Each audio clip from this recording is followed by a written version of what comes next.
పేరిట మీ అందరికీ షలోం. మీరు రాత్రి వేళల్లో ఒంటరిగా కూర్చొని కన్నీరు మున్నీరుగా విలపిస్తూ ఉన్నప్పుడు, లోకము మిమ్మల్ని చూసి ఇక మీ పని అయిపోయిందని నిందలు వేస్తున్నప్పుడు, గుండెల్లో ఏదో తెలియని శూన్యత మిమ్మల్ని వేధిస్తున్నప్పుడు, సర్వశక్తుడైన దేవుడు మీ వైపు చూసి నవ్వుతూ ఒక అద్భుతమైన మాట సెలవిస్తే ఎలా ఉంటుంది? నా ప్రియమైన ఆత్మీయ కుటుంబ సభ్యులారా, ప్రతి ఒక్కరికి ఈ నూతన దినపు శుభాలను, నా హృదయపూర్వక వందనాలను తెలియజేస్తున్నాను. ఈరోజు మీరు ఈ సందేశాన్ని వింటున్నారు అనంటే అది కేవలము యాదృచ్ఛికము కాదు. మీ జీవితంలోని కష్టాల కాలానికి ముగింపు పలకడానికి ఈరోజు దేవుడు మీతో వ్యక్తిగతంగా మాట్లాడాలని కోరుకుంటున్నాడు. సమాజము మిమ్మల్ని చూసి తక్కువ చేసి మాట్లాడవచ్చు, తక్కువ చేసి చూడవచ్చు. కాని పరలోకపు తండ్రి మిమ్మల్ని ఆశీర్వదించడానికి సిద్ధముగా ఉన్నాడు. మీ హృదయ భారాన్ని దేవుని పాదాల చెంత ఉంచి ఈ ఉదయ కాలాన్ని దేవుని శక్తితో ప్రారంభించడానికి నాతో కలిసి ఈ 3 విశ్వాస ప్రకటనలు చెప్పండి. నా వెనుక పూర్తిగా నమ్మకముతో పలకండి. ఈరోజు దేవుడు నా వెంట ఉన్నాడు. ఈరోజు నాకు భయము లేదు. ఈరోజు నేను ఆశీర్వాదాన్ని స్వీకరిస్తున్నాను. ఆమెన్. ప్రియులారా, ఈ జీవము గల మాటలు మీ హృదయాన్ని తాకి మీ ఆత్మీయ ప్రయాణానికి బలము చేకూరుస్తుంటే ఇప్పుడే ఈ వీడియోను లైక్ చేయండి. మన ఆధ్యాత్మిక కుటుంబంలో భాగస్వాములవ్వాలని ఆశపడితే తప్పకుండా నా ఛానల్ని సబ్స్క్రైబ్ చేసుకోండి. రండి, మనమందరము కళ్ళు మూసుకొని చిన్న ఉదయకాల ప్రార్థనతో ఈ రోజును ప్రారంభించుకుందాం. పరిశుద్ధుడా, ప్రేమగల తండ్రి, మీ జీవము కలిగిన ఉన్నతమైన నామమును బట్టి స్తుతులు, స్తోత్రాలు, వందనాలు. అయ్యా, ఈ నూతన ఉదయకాలంలో నీ బిడ్డలతో మీరు మాట్లాడనై ఉన్నందుకై వందనాలు. అయ్యా, నీ మాటల ద్వారా వారి హృదయాలను తెరిచి నిజమైన ఆశీర్వాదాలతో నింపమని వేడుకుంటున్నాం. అయ్యా, వాక్యాన్ని అందిస్తున్న నీ దాసుడనైన నన్ను నీ సిలువ చాటున మరుగుపరుచుకుని వినగలిగే చెవులను, గ్రహించే హృదయమును ప్రతి బిడ్డకు దయచేయమని మా ప్రభువును మీ ప్రియకుమారుడైన యేసు నామములో ప్రార్థిస్తున్నాము పరమ తండ్రి. ఆమెన్. ప్రియులారా, ఈరోజు దేవుడు మన కొరకు సిద్ధపరిచిన అద్భుతమైన పరలోక వాగ్దానము మత్తయి సువార్త 5వ అధ్యాయము 1 నుండి 12 వచనాల వరకు ఉన్న కొండ మీది ప్రసంగము. లోకపు దృష్టిలో ఆశీర్వాదం అంటే ధనము, కీర్తి, హోదా. కాని యేసు క్రీస్తు ప్రభువారు నోరు తెరిచి చెప్తున్న మాట ఏంటంటే, ఆత్మ విషయమై దీనులైన వారు ధన్యులు, పరలోక రాజ్యము వారిది. దుఃఖపడువారు ధన్యులు, వారు ఓదార్చబడుదురు. సాత్వికులు ధన్యులు, వారు భూలోకమును స్వతంత్రించుకొందురు. నీతి కొరకు ఆకలి దప్పులు గలవారు ధన్యులు, వారు తృప్తిపరచబడుదురు. ఈ మాటల వెనుక ఉన్న చారిత్రక నేపథ్యాన్ని మనము లోతుగా పరిశీలిస్తే ఈ అద్భుతమైన సందేశాన్ని ప్రకటించింది స్వయంగా మన రక్షకుడైన యేసుక్రీస్తు ప్రభువారు. ఆయన గలిలయ ప్రాంతంలోని ఒక కొండెక్కి కూర్చున్నప్పుడు రోమా సామ్రాజ్యపు అణిచివేతలో, పేదరికములో, రోగాల్లో, సమాజము చేత వెలివేయబడిన దీనస్థితిలో ఉన్న సామాన్య జన సమూహములను మరియు ఆయన శిష్యులను చూసి ఈ మాటలు చెప్పారు. అప్పటి సమాజములో శాస్త్రులు, పరిసయ్యులు తామే గొప్ప భక్తులమని, ధనవంతులే దేవుని ఆశీర్వాదాలు పొందినవారని బోధించేవారు. కాని యేసు ప్రభువారు మాత్రము ఆ అబద్ధపు సిద్ధాంతాలను తిప్పికొడుతూ నిజమైన ఆశీర్వాదము బాహ్యమైన సంపదలో లేదు, అది అంతరంగపు స్వభావంలో ఉందని నిరూపించడానికి ఈ వాగ్దానాలు చేశారు. మీరు కన్నీరు పెట్టుకున్న ప్రతి రాత్రిని దేవుడు చూశాడు. అందుకే ఆయన ఈరోజు మిమ్మల్ని ఓదార్చడానికి ఈ సత్యాన్ని బయలుపరుస్తున్నాడు. ఒక సామాన్య తండ్రి తన పిల్లల ఆకలిని చూసి ఎలా తల్లడిల్లుతాడో, మన పరలోకపు తండ్రి కూడా నీతి కొరకు, దైవిక సమాధానము కొరకు ఆశపడే వారిని అంతకంటే మిన్నగా తృప్తిపరచాలని ఆశపడుతున్నాడు. నా ప్రియ సహోదరి, సహోదరుడా, ఈరోజు మన ఆధునిక జీవితంలో అనేక రకాల సమస్యలతో నలిగిపోతున్నాం. ఉద్యోగంలో ఒత్తిడి, ప్రమోషన్ రాకపోవడము, వ్యాపారంలో నష్టాలు, అనుకోని ఆర్థిక భారాలు మనల్ని చుట్టుముడుతూ ఉన్నప్పుడు దేవుడు నన్ను మరిచిపోయాడా అని అనిపిస్తుంది.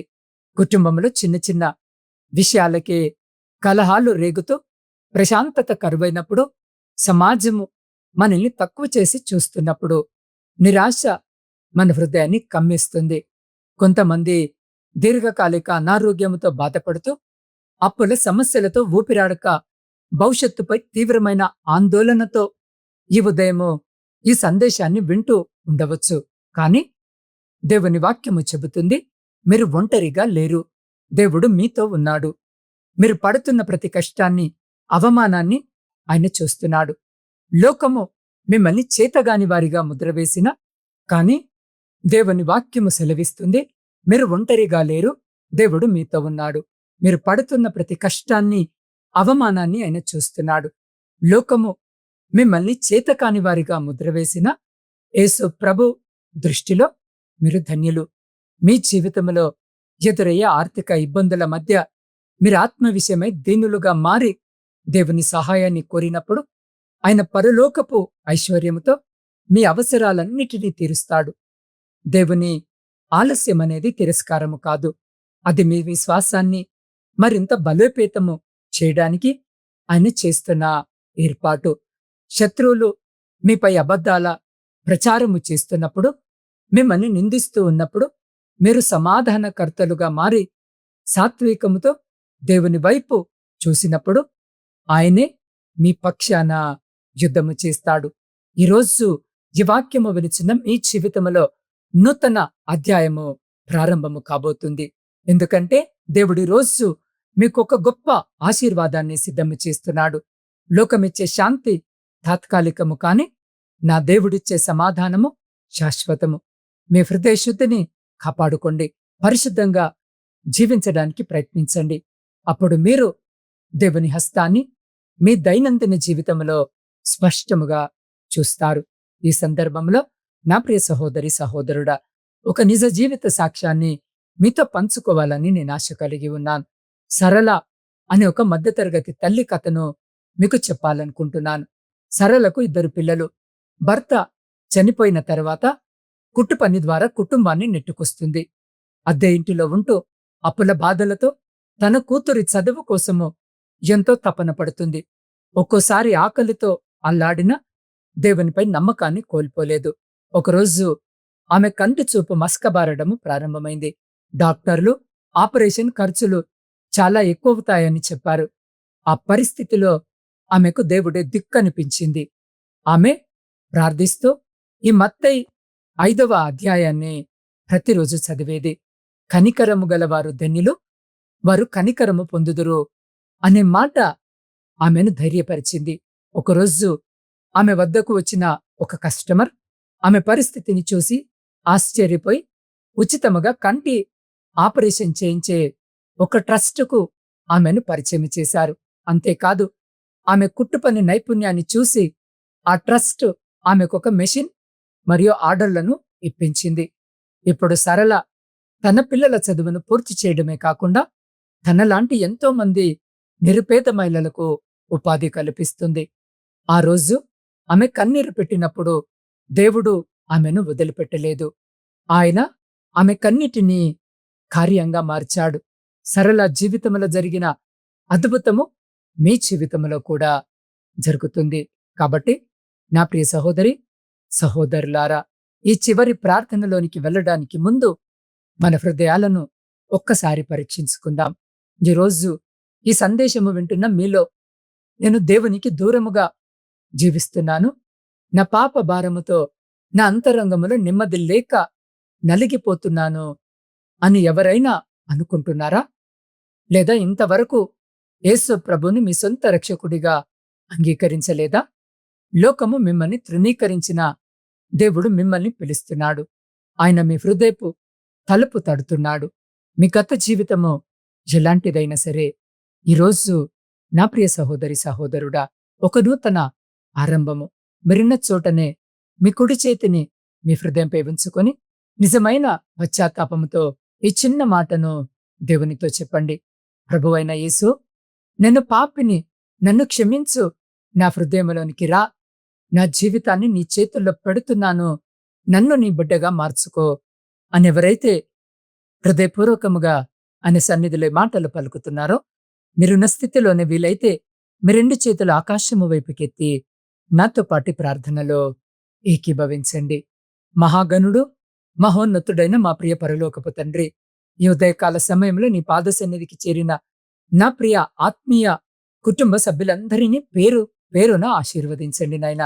అయ్యా, ఎన్నో కుటుంబాలు నెమ్మది లేక, మనశ్శాంతి లేక, విరిగిపోయిన హృదయాలతో ఉన్నాయో వాటన్నిటినీ నీ ప్రేమతో స్వస్థపరచండి.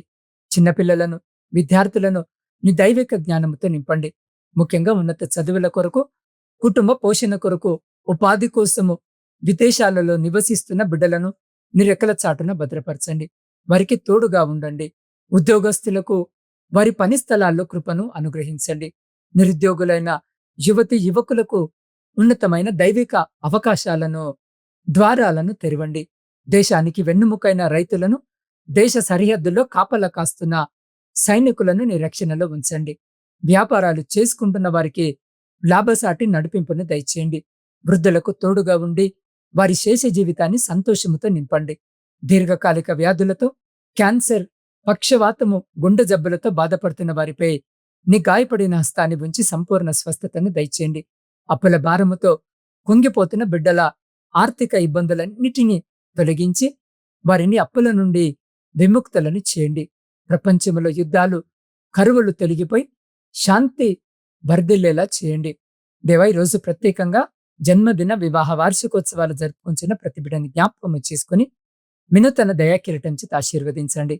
ఇతరత్ర సంతోషకరమైన కార్యక్రమాలు జరిగించుకుంటున్న బిడ్డ కూడా సంతోషకరమైన కుటుంబ జీవితము దయచేయమని వేడుకుంటున్నాం.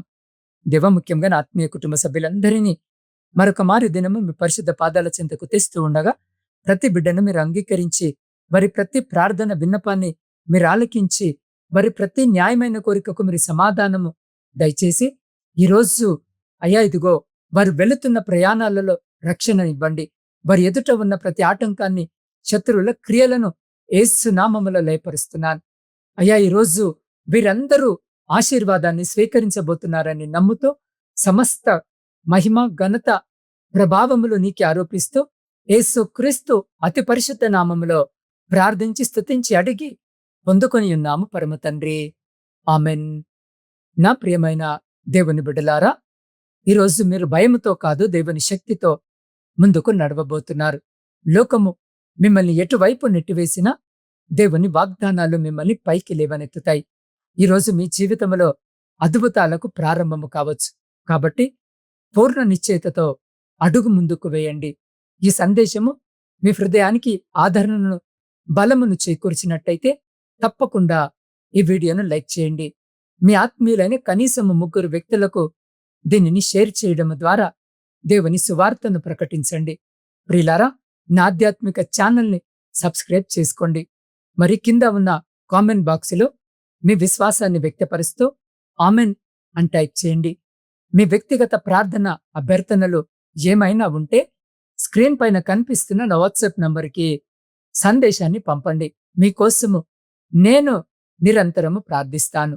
రేపటి దినమున మనము శ్రమలలో ఉన్నప్పుడు దేవుని హస్తాన్ని ఎలా గుర్తించాలి అని అత్యంత శక్తివంతమైన సందేశముతో సరిగ్గా రాత్రి 12 గంటలకు మీ ముందుకు వస్తాను. అంతవరకు దేవుని కృప, సమాధానము మీ అందరికీ తోడయుండును గాక. ఆమెన్.